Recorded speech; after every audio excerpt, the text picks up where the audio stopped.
All right, Shalom. First and foremost, I would like to give all praise and glory unto Yahweh, Bahashem Yahweh Shai, Bahashem Rakakwadash. Double honors unto the apostles and the elders of GMS who rule well, teach well, being great examples to his younger brothers. And peace and blessings and salutation to the hopeful elect out there pushing the word and truth and in sincerity across the four winds in the name of Yahweh Bashem Yahweh Shai, pushing to get up out of here. Shalom to the hopeful elect, the believers, the listeners who may have came back to the obedience of the scriptures through faith in Yahweh Bashem Yahweh Shai. All right, and what I want to get into today, is dealing with one of these days.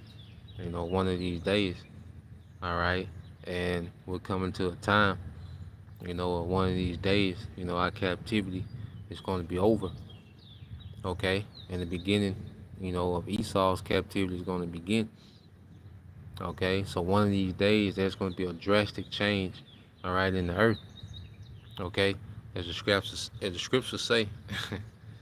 All right, when you go to First Peter chapter 4 and verse 7.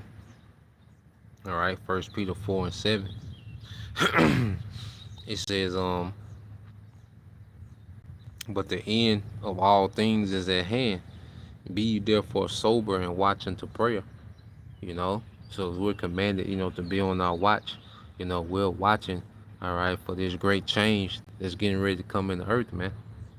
Okay, and to where we're going to go from, being captives, all right, to rulers. Okay, and our captors are going to go from rulers to being captives. Thus said the Lord. You see, all this is going to happen in the day. It's going to be a build-up because one of these days, Yahweh Shai, all right, is going to physically show, all right, show up in the earth, man. And that's going to be, all right, the great change. Okay, that's when the first shall be last and the last shall be first. Okay, that's the beginning of our forever kingdom. Okay, and the end of Esau's rulership. Okay, so when you go, all right, here, okay, that's a beautiful precept, brother. You probably get into that chapter. You see, but just going back into it. Okay, as we know, we at the end of all things. All right, we're at the end of Esau's rulership and the end of our captivity. It go hand in hand. Okay, and one of these days, man. Okay, one of these days, man. It's just having the patience and the faith, to hold on through, the straight gate. All right, until the Lord change our situation, man. That's what patience goes into. Suffering. Until you get your desired outcome. That's what patience means. So you suffer, particular circumstances until you get to your desired outcome. Okay? So let's go back. Let's get this in Lamentations, man, because the scriptures is about duality, man. You know, and uh, you go into the circumstances between Jacob and Esau, they're polar opposite. Okay, so as Esau is in his rulership, he's in his comfort, he's in his blessing. Well, one of these days he's not going to be. Okay, he's going to be a slave. Okay, and it's going to be a rigorous captivity that he's going to be assigned to, man, according to prophecy, man. Okay, and on that end, we're going to go from captives to rulers. Okay, and like the beloved priest Yad, the brother down here in the Mississippi camp, he made a point that, what a difference a day makes. Okay, now you go to Lamentations 4, okay, and 21, it says, and rejoice and be glad, O daughter of Edom, that dwellest in the land of Uz. Okay, so this is a recommendation for you Edomites to rejoice, okay, in the rest of your time in power.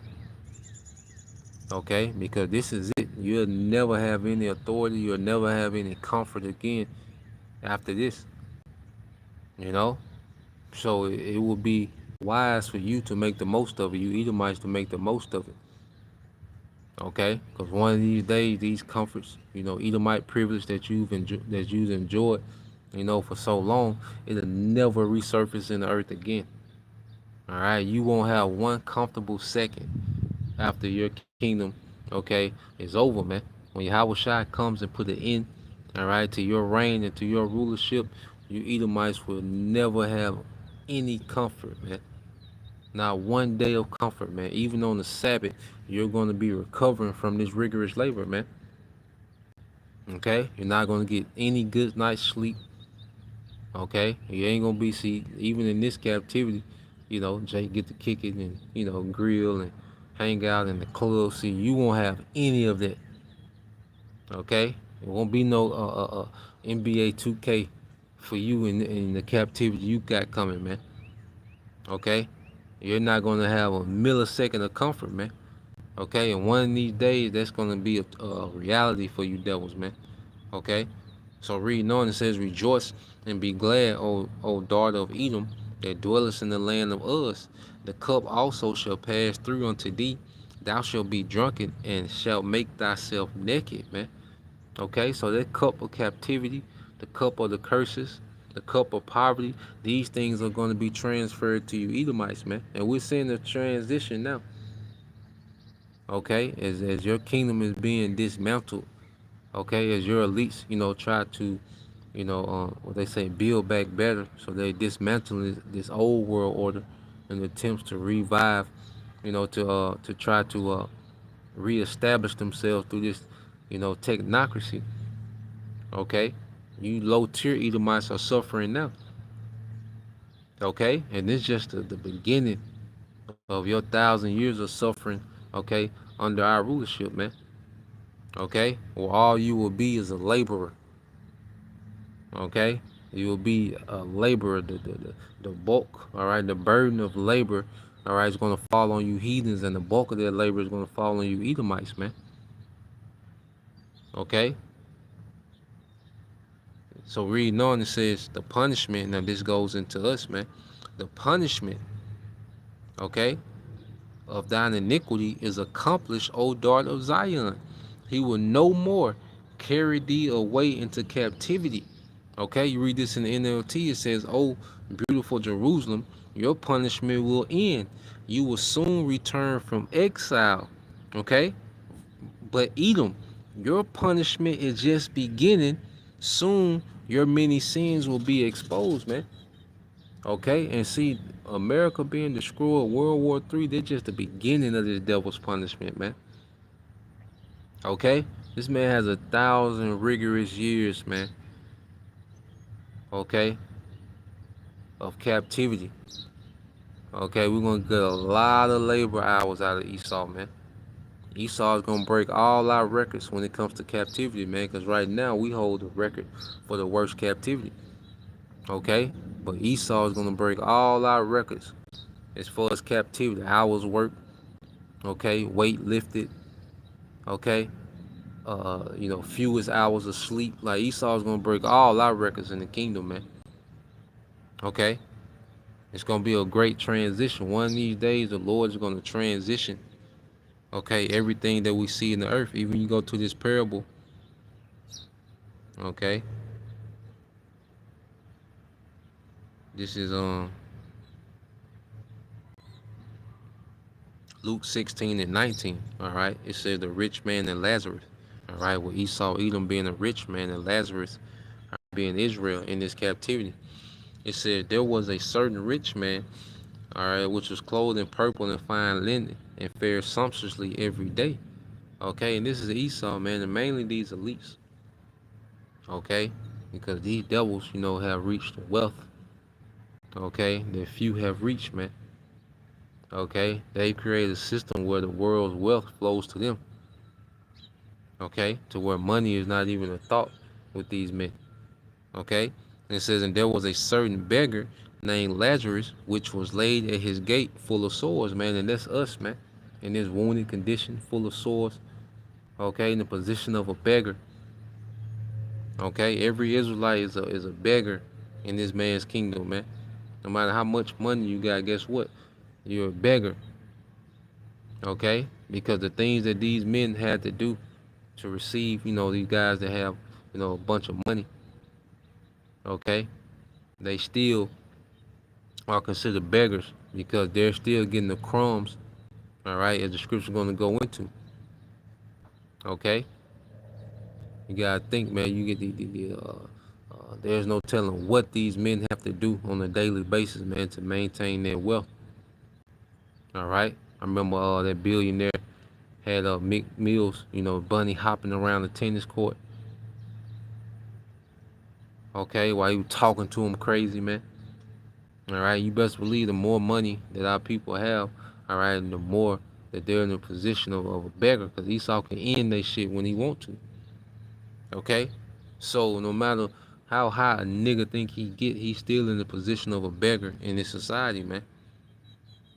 Okay, Luke 16 and 20 said there was a certain beggar named Lazarus, which was laid at his gate full of sores, and desiring to be fed with the crumbs that fell from the rich man's table. Okay, our salaries, the little money that we got, man, are nothing but crumbs that fall through the cracks, okay, of this man's wicked economy, man. The government assistance and all these different things, and the little wages we work for, man, these are crumbs. They fall through the cracks of this man's, all right, corrupt economy, man. Okay, and it says, moreover, the dogs came and licked his sores, which are the other nations. Okay, what they call middleman minority, where these other nations benefit, okay, off of us in this impoverished condition. You know, they're able, to have a market to where they can sell us, whether it's the hair, to the women, okay, the food places in the neighborhood, the gas stations, okay, all these different products that they're able to, to market to Jake, okay. So this man, has a system to where, we, okay, are a prey. You see, economically, spiritually, physically, we're a prey. You see, we beg and get the crumbs from Esau, okay, and then go spin it with everyone else, man. Okay, and it says, and and it came to pass that the beggar died and was carried, all right, by the angels into Abraham's bosom. The rich man also died and was buried. So now, okay, our captivity is going to die, and we're going to be reborn into comfort. Esau's rulership is going to die, and he's going to be reborn into captivity. Okay, and Abraham, is the what? He's the father of the promises, man. The Heavenly Father promised, that kings will come from his loins. Okay, so one of these days, you know, we're going to be in the kingdom, and all our offspring is going to be born into nobility, man. It's going to be what you call highborn. Okay?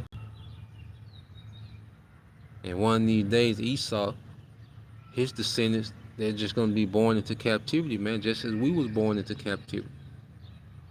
You see? So, Abraham's bosom is the comfort of the promises, man. Okay? What did Yahweh say? It's the book of Matthew, chapter 8. I want to say, is it 12 and 11? All right, now this is Matthew 11. It says, and I say unto you, okay, that many shall come from the east and the west, and shall sit down with Abraham and Isaac and Jacob in the kingdom of heaven. Okay? So Abraham's bosom is us in our kingdom, man. You see? And we know Isaac was who? Is who? Yahweh. Jacob, being King David. Okay? So we know that one of these days, man, hey, we're going to be immortals, and we got to think about this, man. We're going to be, because that's part of the blessings of Abraham. We're going to be immortal. We're going to be in rulership. Okay, we're going to be in our rest, and our comfort is going to be forever, man. You see? And it's going to happen in a day. The Lord's going to change all this, man. Everything we see is going to change in a day. And it's going to be a horrific build-up to it. Jacob's trouble, the time of tribulation. And then it's gonna be a day, hey, when them nukes gonna be unleashed, man. And Howard Shy is gonna show up, and that's gonna be the end of it, man. Okay, so reading on, all right, back in Luke the 16th chapter,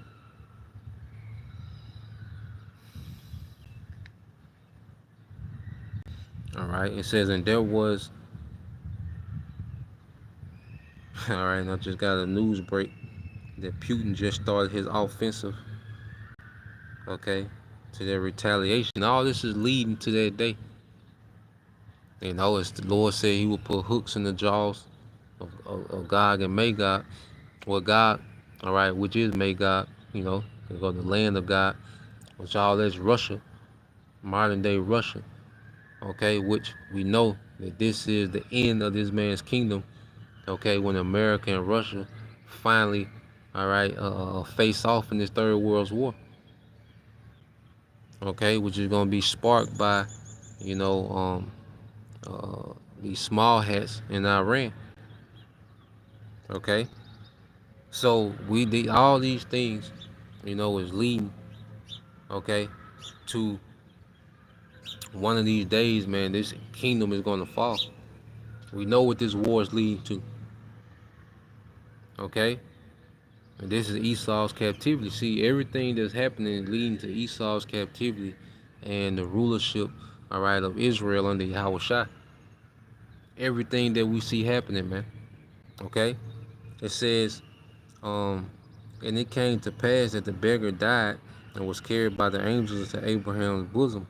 The rich man also died and was buried, and in hell he lift up his eyes. All right, he's gonna be in captivity.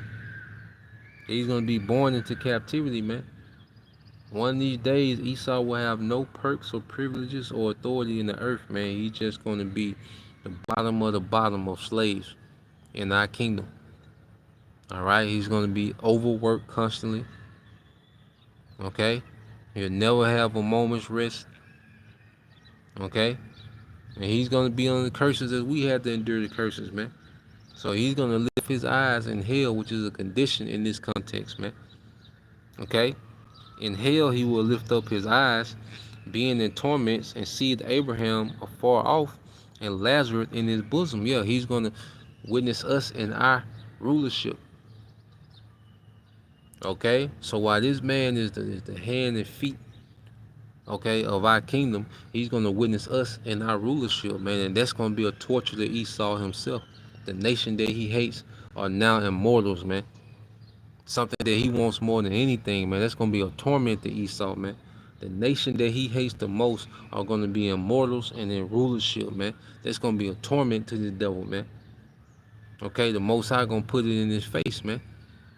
You know, and it says, um, reading on, and it says, and he cried and said, Father Abraham, have mercy on me, and send Lazarus that he may dip the tip of his finger in water and cool my tongue, for I am tormented in this flame. Okay? For I'm tormented in this flame. Okay? Which is this affliction. Right now, we're in the flame, you know? And for the elect, we're being refined by this flame. Okay? But we're in the flame. So Esau, he's finna be in the flame. Okay? He's finna be in constant affliction, man. Okay? He's gonna be beyond, you know, poverty, man. It's gonna be a whole nother word, the type of living condition that this man is gonna have to endure, man. Okay? And still make that quota when it comes to his labor, man. Okay? It says, but Abraham said, Son, remember that in thy lifetime thou receivest good things, all right? And likewise Lazarus evil things, but now he is comforted and thou art tormented. One of these days, man, we're gonna be comforted and this devil's gonna be tormented with captivity, man. Okay? The Lord's gonna make a great change in the earth. And this is the faith and the patience of the saints. Okay? We await this time, man. You see? And now we see the day closer, man. We should be more, you know, invigorated, man. Okay? We should be more tapped in and ever. We should be more focused on this than anything right now, man. The only thing that matters. Okay? We gonna keep grinding, we're gonna keep working, we're gonna keep, you know, self-developing, man. And one of these days, man, the Lord gonna make a major change in the earth, man. Okay? Let's go here, because even, in the scripture constantly go through this duality. Okay, when you go to Isaiah 14, okay, it says, "For the Lord will have mercy on Jacob and will yet choose Israel." Okay, and see, this is something that can't be overturned. Okay, and this is what Christians want to overturn, even Israelite Christians. Okay, they want to stop the Lord from choosing His own people. There's a problem with us being chosen, but there's nothing that they can do about it.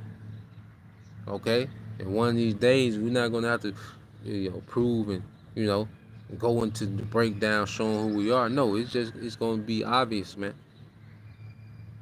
Okay, we're just gonna be gods in the earth, man. One of these days ain't gonna be no need, okay, to go into a breakdown or a sit down to explain who we are. Artifacts and certain old books and piecing these things together. You know, nah, man, we just gonna be guys in the earth. That's gonna be the evidence of who we are. Okay, you see, and it says, um, and set them in their own land, and the strangers, which are the Israelite foreigners, all right, shall be joined with them, and they shall cleave to the house of Jacob. They're gonna cleave to those promises, man. Okay, they're gonna become, that's why, it's gonna be a global deliverance. Okay, the elect is gonna be delivered. Those um innumerable multitude from different kindreds, nations, and tongues. Okay, you see, they're gonna be, joined, in that new covenant, man. Okay, those new bodies. You see, and it says, and the people shall bring them. Now, them is speaking of the heathen. All right, and bring them to their place. Okay, and the house of Israel shall possess them. Okay, as slaves. Okay, um, possess them in the land of the Lord for servants and handmaids, and they shall take them captives, whose captives they were, and they shall rule over their oppressors. Man, one of these days it's all gonna change. You see, one of these days it's all gonna change, man. Okay, one of these days, man, hey, them thrones gonna be filled by Israelites, man. The house of David is gonna be back. Yahweh Shai is gonna sit the throne of David, man, one of these days. Okay? And these heathens will be in complete subjection to their throne, man. All right? And it says, um, verse 3, and it says, "It shall come to pass in the day that the Lord shall give thee rest from thy sorrow." Okay? It says, "And from thy fear and from the hard bondage wherein thou was made to serve." Okay? So it's going to be a complete turnaround. Yahweh Shai is coming, to turn this thing right side up. Because right now it's completely ass backwards how the earth is being ran and who's running the earth. Okay? Servants upon horses, man. Esau, Edom. He's a peasant by nature. Okay? And this is why he has ran the earth to the ground in his rulership, man, because he's not built for that office, man. Okay? But this captivity is refining, the true rulers, man. Okay? So we're being refined, hey, for that day, man. Okay? We're rehearsing the righteous acts. We're rehearsing eternity, man. Okay? So let's go here to the book of Psalm, chapter 126.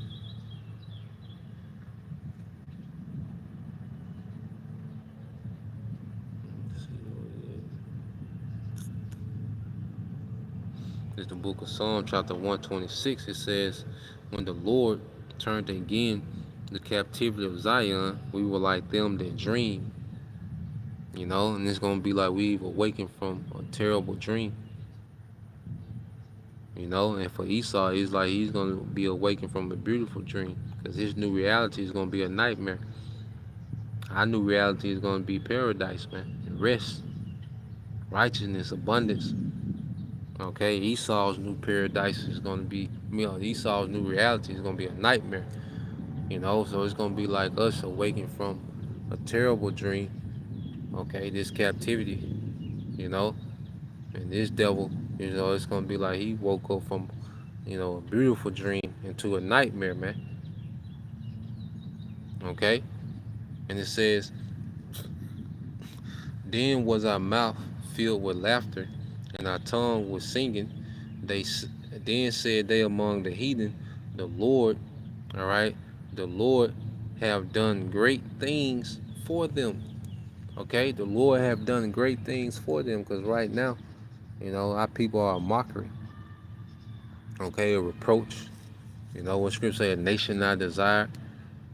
Okay, but what the earth is about to, what the earth is about to see.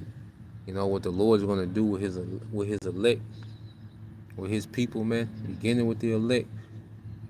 Okay, it's going to be something, of amazement, man. What scripture say, how is he counted, among the sons of God? Matter of fact, let's get there real quick, and we go back to that song.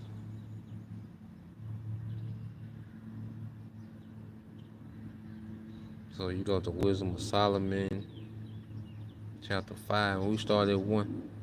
Wisdom of Solomon 5 and 1. Okay. And it says, then shall the righteous man stand in great boldness, okay, before the face of such as have afflicted him and made no account of his labor. All right. And this is what we're doing. We're standing in boldness in the midst of our captivity, man. In the midst of our oppressor. We're shaking the hand, all right, at the oppressor, man. And we're letting them know that he's done. We let them know he's going into captivity, man. Okay, and that the Lord's finna establish a righteous rulership with his people. Okay, in this captivity where, especially the Israelite man has been discredited. Okay, in a major way, slandered. You know, been made to seem less than. Okay, but now, man, the Lord has put a spirit of boldness on his men.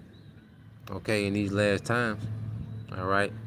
To stand before our oppressors, man.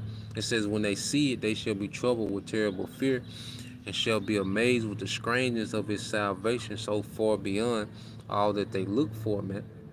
Okay? And see, these elites are in fear, because they know what it means with us, all right, coming back into the favor of Yahweh Bashim Shai. They know that this is their end. If this continues, they know that they're finished. You see, they know that their rulership is at stake. You see, these Edomites, these low-level Edomites, the Edomite that's at the Ole Miss football game, he don't know. He don't know what the prophets on the street corner represent, but they at least know. They know that their rulership is at stake with Israelites getting back into their power. All right? The Israelite man tapping back into his power, man. Yahweh Bashim Al Shai. Okay, they know the names. Okay, they know the history. Okay, they know what this means. Okay, so going back into it, it says, it shall be amazed at the strangeness of his salvation, so far beyond all that they look for, man. Because it's gonna be strange, because no one is looking for the tribes to go up in those chariots, man.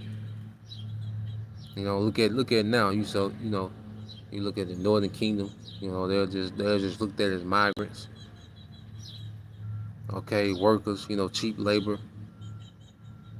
You see, Southern Kingdom. Just reprobate, degenerate. Okay, because they lump us all together. But the Lord, uh, has awakened, and the scrappy lays a remnant from amongst the tribe that He's preparing for salvation, man. Okay, verse 3, and it says, and they repenting and groaning For anguish of spirit shall say within themselves, this was he whom we had sometimes in derision, a proverb and a reproach, man, a laughing stock, a proverb, the angry, loud black woman, okay, stupid niggas, violent, what I'm saying? There's all these reproaches and, you know, proverbs that's attached to our people, man. Okay, and they don't look at us more than anything that what Esau has portrayed us to be on the TV. You know, you talk to certain people, man, and then they're completely surprised. That we can, you know, like when you go into certain things that niggas don't go into, man, people are in shock. People are appalled. Like this nigga know, you know what I'm saying? You see, they be appalled when you do anything outside of what niggas supposed to do. Okay, and that's been a reproach, for our people, man. To be classified as such, low frequency, just low culture people. Okay, verse 4 said, "We fools accounted his life madness, and his end to be without honor. How was he numbered among the children of the Most High, and his lot is among the saints?" Okay, so the what the Lord is about to show, okay, to the earth, all right, by the way that he's finna change, his people, beginning with their remnant, man. The Lord's finna do a mighty work in the sight of the heathen, man. Just as, we was taken down, all right, on the world stage, the transatlantic slave trade, all right, that was us being embarrassed on the world stage, where the Lord's gonna give us glory on the world stage, man. Okay? You see, we left in boats, but we coming back in ships, man. Okay, in those chariots, man, we coming back in glory. Okay, we coming back, never to be removed again. All right, so you go back here to Psalms 126. All right, I'll read verse 2 again. It said, "The Lord." All right, I read verse 3. It said, "The Lord have done great things for us, wherefore we are glad. Turn again our captivity, O Lord, as the streams in the south. They that sow in tears shall reap in joy. He that goeth forth and weepeth, bearing precious seed, shall doubtless come again with rejoicing, bringing his sheaves with him," man. And we sow in tears because as we teach this word, we teach in the position to where we're in captivity, man. As men, especially as men, man, to be in this powerless condition, to be looked at, as less than. You see the state of our people, the state of the earth. So as we do this work, man, it's from a position of mourning. So we sowing in tears, but when we reap the kingdom, we're gonna reap in joy. To see the elect, changed and perfected under that new covenant, man. That's gonna be, all the work, that the Lord put the Spirit on us to put into this thing, man. And then to see, the product. To see, our people back in rulership, man. So we sow in tears, but we're gonna reap in joy. And see, one of these days, man, we're gonna see the fruits, okay, and the promises. We're gonna see the fruits of our labor, and we're gonna see the promises, okay, of the Lord, okay, manifest in the earth, man. And the scripture say, on the sudden, the Lord can make the blessing of the godly to flourish. Okay, and it's gonna be all of a sudden, man. So that was the point, man. Just wanted to touch on that. All right, Lord will, you brothers, okay, and you sisters edified. Till next time I say shalom, going mashallah, abab, soon, shalom.